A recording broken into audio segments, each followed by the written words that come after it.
ನಮಸ್ಕಾರ ಪ್ರಿಯ ವೀಕ್ಷಕರೇ, ರಾಜ್ಯದಲ್ಲಿ ಇದೀಗ ಅಲ್ಪಸಂಖ್ಯಾತರ ವಿಚಾರಕ್ಕೆ, ಮುಸ್ಲಿಮ್ಸ್ ವಿಚಾರಕ್ಕೆ ಬಿಜೆಪಿ ಮತ್ತು ಕಾಂಗ್ರೆಸ್ ನಡುವೆ ಮತ್ತೊಮ್ಮೆ ವಿವಾದ ಅಂತ ಧಗಧಗಿಸಿದೆ. ಇವತ್ತು ಕ್ಯಾಬಿನೆಟ್ ಮೀಟಿಂಗಲ್ಲಿ ಅಲ್ಪಸಂಖ್ಯಾತರಿಗೆ ವಸತಿ ಯೋಜನೆಗಳಲ್ಲಿ 15% ರಿಸರ್ವೇಷನ್ ನಾವು ತರ್ತೇವೆ ಅನ್ನುವ ಡಿಸಿಷನ್ ತೆಗೆದುಕೊಂಡಿರೋದು ಬಿಜೆಪಿ ಕೆಂಗಣ್ಣಿಗೆ ಗುರಿಯಾಗಿದೆ. ಒಂದು ರೀತಿಯಲ್ಲಿ ಸಮರಕ್ಕೆ ತತ್ಕ್ಷಣ ರಾಜ್ಯ ಸರ್ಕಾರದ ಮೇಲೆ ಸಮರವನ್ನು ಘೋಷಿಸಿದೆ. ಒಂದು ದೊಡ್ಡ ಜಟಾಪಟಿಗೆ ಅಖಾಡ ಸಜ್ಜಾಗುವ ಸುಳಿವು ತಕ್ಷಣ ಸಿಕ್ಕಿದೆ. ಕೇಂದ್ರ ಮಂತ್ರಿ ಪ್ರಹ್ಲಾದ್ ಜೋಶಿ ತತ್ಕ್ಷಣ ರಿಯಾಕ್ಟ್ ಮಾಡಿದ್ದಾರೆ ಇದ್ರ ಬಗ್ಗೆ. ಹಾಗಾದ್ರೆ ನಿಜವಾದ ಸಂಗತಿ ಏನು ಮತ್ತು ರಾಜ್ಯ ಸರ್ಕಾರ ತಂದಿರುವ ಈ 15% ರಿಸರ್ವೇಷನ್ನು ಅದು ಯಾರಿಗೆ ಅನ್ವಯ ಆಗುತ್ತೆ, ಯಾಕಾಗಿ ಅನ್ವಯ ಆಗುತ್ತೆ, ಈ ಬಗ್ಗೆ ಇವತ್ತಿನ ಮಾತು ಮಂಥನ ಸ್ನೇಹಿತರೆ.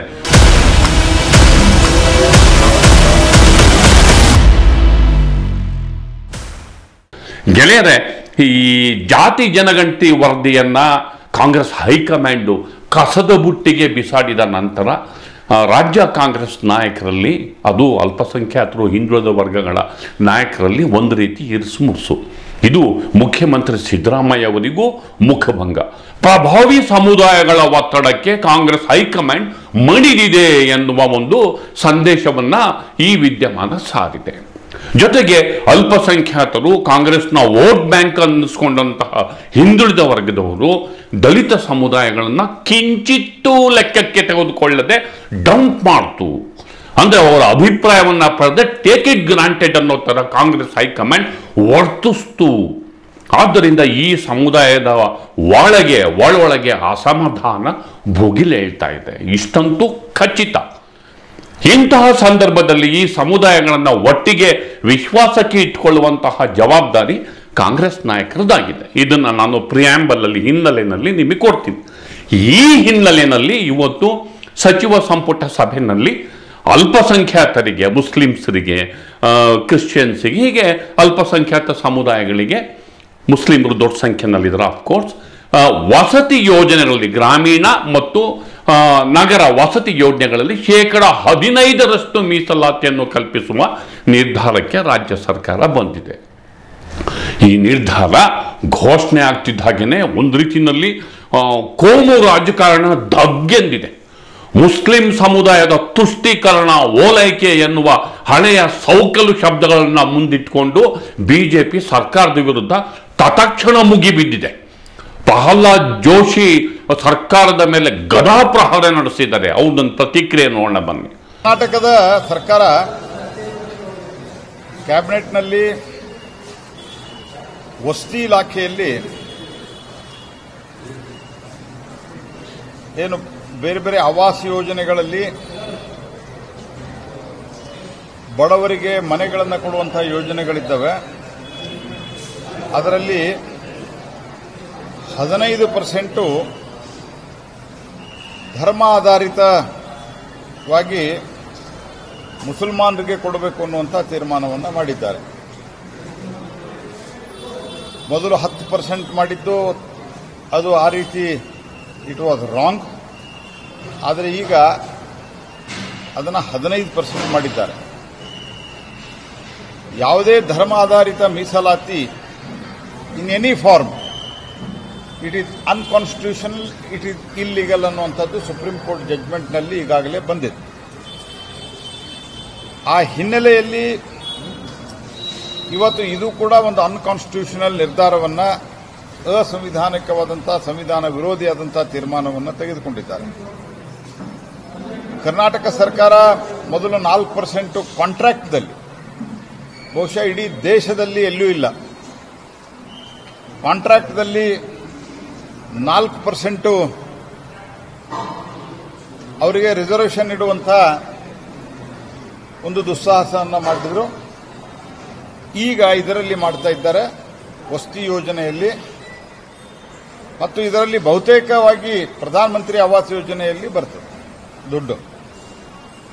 ಹಾಗಾಗಿ ಇದರಿಂದ ಉಳಿದ ಸಾಮಾನ್ಯ ಬಡವರಿಗೆ, ಉಳಿದ ಸಾಮಾನ್ಯ SC STಗಳಿಗೆ, ಉಳಿದ ಸಾಮಾನ್ಯ OBCಗಳಿಗೆ ಇದರಿಂದ ಭಾರಿ ದೊಡ್ಡ ಪ್ರಮಾಣದಲ್ಲಿ ಅನ್ಯಾಯ ಆಗ್ತದೆ. ಸರ್ಕಾರ ತುಷ್ಟೀಕರಣದ ಹೆಸರಿನಲ್ಲಿ, ತುಷ್ಟೀಕರಣದ ರಾಜಕಾರಣದಲ್ಲಿ ಅವರು ಇತರ ಸಮುದಾಯಗಳಿಗೆ ಅನ್ಯಾಯ ಮಾಡಿ ಸಂವಿಧಾನ ವಿರೋಧಿಯಾದಂಥ ಧರ್ಮಾಧಾರಿತ ರಿಸರ್ವೇಷನ್ ಅನ್ನ ಈ ಅಪೀಸ್ಮೆಂಟ್ ಮಾಡಕ್ಕೆ ಕೊಡ್ತಾನೆ ಹೋಗ್ತಾ ಇದ್ದಾರೆ. ಇದನ್ನ ನಾವು ತೀವ್ರವಾಗಿ ವಿರೋಧಿಸ್ತೀವಿ. ಮೊದಲು ಹೆಂಗೆ ವಿರೋಧ ಮಾಡಿದ್ವಿ ಮತ್ತು ಎಲ್ಲ ಅಗತ್ಯ ವಿಷಯಗಳನ್ನು ಪರಿಶೀಲನೆ ಮಾಡಿ ಕಾನೂನಿನ ಹೋರಾಟದ ಬಗ್ಗೆ ನಾವು ಚಿಂತನೆಯನ್ನು ಮಾಡ್ತೀವಿ. ಒಬ್ಬ ಸೆಂಟ್ರಲ್ ಮಿನಿಸ್ಟರ್ ಈ ಒಂದು ರಾಜ್ಯ ಸರ್ಕಾರದ ವಿರುದ್ಧದ ಪ್ರಹಾರವನ್ನು ಲೀಡ್ ಮಾಡೋದಕ್ಕೆ ನಿಂತಿದ್ದಾರೆ ಮತ್ತು ಅಲ್ಪಸಂಖ್ಯಾತರ ವಿರುದ್ಧದ ಸಮರದ ನಾಯಕತ್ವವನ್ನು ನಾನೇ ವಹಿಸ್ತೀನಿ ಎನ್ನುವ ರೀತಿಯಲ್ಲಿ ಅವರು ಗರ್ಜಿಸ್ತಾ ಇದ್ದಾರೆ.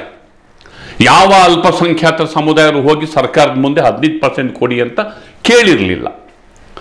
ಇಲ್ಲಿ ನಾನು 2 ಮುಖ್ಯವಾದ ವಿಚಾರವನ್ನು ಪ್ರೆಸೆಂಟ್ ಮಾಡೋದಕ್ಕೆ ಬಯಸ್ತೇನೆ. ಒಂದು, ಅಲ್ಪಸಂಖ್ಯಾತರಿಗೆ 15% ರಿಸರ್ವೇಷನ್ನು ಕಾನೂನುಬದ್ಧ ಅಲ್ಲದೆ ಹೋದರೆ ಅವ್ರು ಕಾನೂನು ಪ್ರಕಾರ ಫೈಟ್ ಮಾಡಿ ಅದನ್ನು ರದ್ದು ಮಾಡಲಿ. ಅದನ್ನು ಸರ್ಕಾರ ಘೋಷಣೆ ಮಾಡಿದಂತಹ ಸರ್ಕಾರ ಅದನ್ನು ಸಾಕಷ್ಟು ಅಂಕಿ ಅಂಶ ಪುರಾವೆಗಳ ಜೊತೆ ಸುಪ್ರೀಂ ಕೋರ್ಟ್ನಲ್ಲಿ ಫೈಟ್ ಮಾಡಿ ಸಮರ್ಥನೆ ಮಾಡ್ಕೋಬೇಕಾಗಿದ್ದು ಆ ಸರ್ಕಾರದ ಕರ್ತವ್ಯ ಕೂಡ ಆಗಿರುತ್ತೆ. ಆಯ್ತಾ? ಇಲ್ಲಿ ನಾನು ಸ್ಪೆಸಿಫಿಕ್ ಆಗಿ ಯಾಕೆ ಹೇಳ್ತಿದ್ದೀನಿ ಅಂದರೆ, ಅಭಿವೃದ್ಧಿ ಯೋಜನೆಗಳನ್ನು ಕಮ್ಯುನಲ್ ಬೇಸಿಸ್ ಮೇಲೆ ಡಿವೈಡ್ ಮಾಡೋದಿದೆಯಲ್ಲ ಮತ್ತು ಅದನ್ನು ರಾಜಕೀಯ ಮತಗಳಾಗಿ ರಾಜಕೀಯ ಧ್ರುವೀಕರಣಕ್ಕೆ ಹಿಂದೂ ವರ್ಸಸ್ ಮುಸ್ಲಿಂ ಅಂತ ಬಳಸ್ಕೊಳ್ಳುವಂತಹ ಹತಾಶೆಯ ರಾಜಕಾರಣ ಕರ್ನಾಟಕದಲ್ಲಿ ಮತ್ತೆ ಭುಗಿಲೆ ಇಟ್ಟಿದೆಯಲ್ಲ, ಅದು ಒಳ್ಳೆಯದಲ್ಲ. ಕರ್ನಾಟಕದ ಜನ ಇದನ್ನು ಒಪ್ಪೋದಿಲ್ಲ. ಇಂಥದ್ದೇ ಯೋಜನೆ ಪರಿಶಿಷ್ಟ ಜಾತಿ ವರ್ಗಕ್ಕೂ ಬೇಕು, ಹಿಂದುಳಿದ ವರ್ಗಕ್ಕೂ ಬೇಕು, ಅವರಿಗೂ ಜಾರಿಗೆ ತನ್ನಿ ಅನ್ನುವ ಆಗ್ರಹ ಮಾಡಿದರೆ ಅದು ಒಪ್ಪುವ ಮಾತು.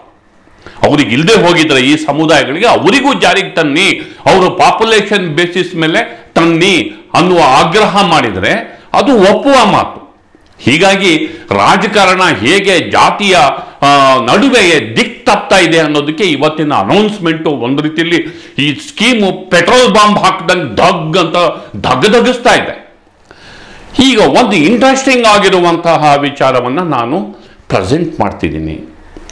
ಕೇಂದ್ರ ಸರ್ಕಾರದಲ್ಲಿ ಅಲ್ಪಸಂಖ್ಯಾತರ ಅಭಿವೃದ್ಧಿಗೆ ಪ್ರಧಾನಿ ನರೇಂದ್ರ ಮೋದಿಯವರು ತಂದಿರುವ 15 ಅಂಶದ ಕಾರ್ಯಕ್ರಮದಲ್ಲಿ ಹೌಸಿಂಗ್ ಯೋಜನೆ, ಮನೆಗಳ ಯೋಜನೆಯೂ ಸೇರಿದಂತೆ ವಿವಿಧ ಯೋಜನೆಗಳಲ್ಲಿ ಅಲ್ಪಸಂಖ್ಯಾತರಿಗೆ ಅವರ ಶೈಕ್ಷಣಿಕ ಹಿನ್ನಡೆ ಅಥವಾ ಅವರ ಆರ್ಥಿಕ ಹಿನ್ನಡೆ ಇವೆಲ್ಲವನ್ನೂ ಗಮನದಲ್ಲಿಟ್ಟುಕೊಂಡು 15% ಮೀಸಲಾತಿಯನ್ನು ಕೊಡಬೇಕು ಅಂತ ಸೆಂಟ್ರಲ್ ಗೈಡ್ಲೈನ್ಸ್ ಹೇಳುತ್ತೆ.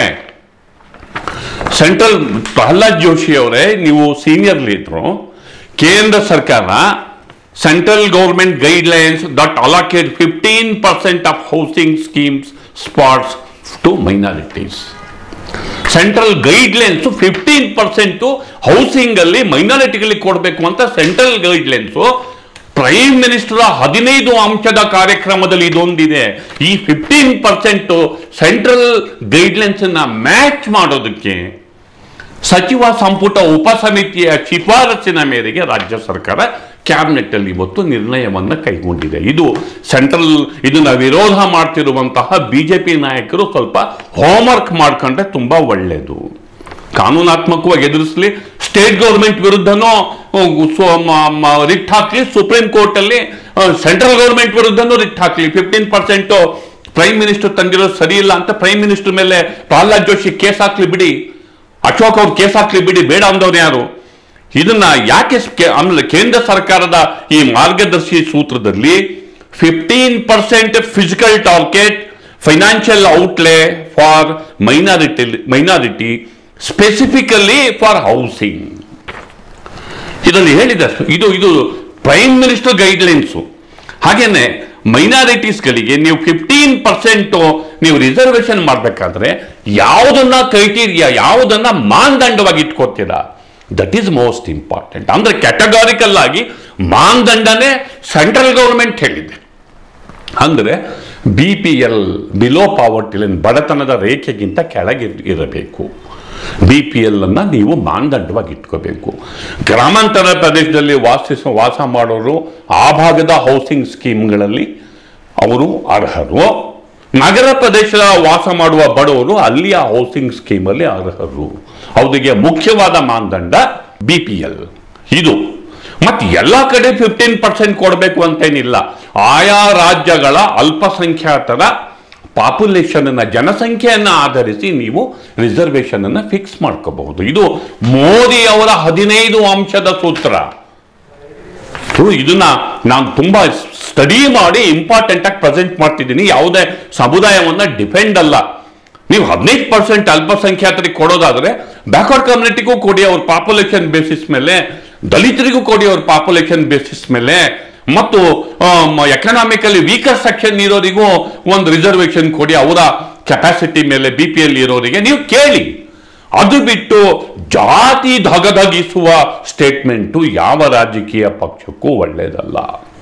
ಇದನ್ನ ಸ್ಪೆಸಿಫಿಕ್ ಆಗಿ ನಮ್ಮ ಪ್ರಧಾನಿ ನರೇಂದ್ರ ಮೋದಿ ಅವರ ಗೈಡ್ಲೈನ್ಸಿನ ಜೊತೆಗೆ ನಾನು ನಿಮ್ಮ ಮುಂದೆ ಪ್ರೆಸೆಂಟ್ ಮಾಡ್ತಾ ಇದ್ದೀನಿ. BJP ನಾಯಕರು ಇದಕ್ಕೇನು ಉತ್ತರಿಸ್ತಾರೋ ದಯವಿಟ್ಟು ಹೇಳಬೇಕು. ಈಗ ಸ್ಕೀಮನ್ನ ಅನೌನ್ಸ್ ಮಾಡೋದು ರಾಜ್ಯ ಸರ್ಕಾರ, ಬ್ರೀಫಿಂಗ್ ಮಾಡಬೇಕಾದ್ರೆ ಮತ್ತು ಮಾಹಿತಿಯನ್ನ ವಿವರಿಸಬೇಕಾದ್ರೆ ಅದನ್ನು ಸರಿಯಾಗಿ ವಿವರಿಸಬೇಕು, ಸರಿಯಾಗಿ ಜನರಿಗೆ ತಿಳಿ ಹೇಳಬೇಕು. ಯಾಕಾಗಿ ಈ ಡಿಸಿಷನ್ ಕ್ಯಾಬಿನೆಟ್ ಅಲ್ಲಿ ತಗೊಂಡಿದೀವಿ ಅಂತ ಸಬ್ಸ್ಟಾನ್ಶಿಯೇಟ್ ಮಾಡಬೇಕು. ಸೆಂಟ್ರಲ್ ರೂಲ್ಸ್ ನ ತೆಗೆದು ಇದನ್ನ ಮ್ಯಾಚ್ ಮಾಡ್ತಿದೀವಿ ಅಂತ ಹೇಳಬೇಕು. ಯಾವುದನ್ನು ಹೇಳ್ದಲೆ 15% ಇನ್ಕ್ರೀಸ್ ಮಾಡಿದೀವಿ ಅಂತ ಬ್ಲೈಂಡ್ ಆಗಿ ಹೇಳಿದ್ರೆ ಸೆಂಟ್ರಲ್ ಸ್ಟೇಟ್ ಗೌರ್ಮೆಂಟ್ ಜವಾಬ್ದಾರಿ ಇಲ್ದಲೇ ಇರುವಂತಹ ವರ್ತನೆ ಅಂತ ಹೇಳಬೇಕಾಗುತ್ತೆ ಇದನ್ನ ಸ್ಪೆಸಿಫಿಕ್ ಆಗಿ. ಆದ್ರಿಂದ ದಯವಿಟ್ಟು ಇಲ್ಲಿ ನಾನು ಈ ಮಾತನ್ನ ಇಲ್ಲಿಗೆ ಮುಗಿಸ್ತಿದ್ದೇನೆ. ದಯವಿಟ್ಟು ದಿ ಪೋಸ್ಟ್ ನೋಡಿ, ಲೈಕ್ ಮಾಡಿ, ಶೇರ್ ಮಾಡಿ, ಸಬ್ಸ್ಕ್ರೈಬ್ ಮಾಡೋದಕ್ಕೆ ಮರಿಬೇಡಿ ಗೆಳೆಯರೇ. ನಮಸ್ಕಾರ.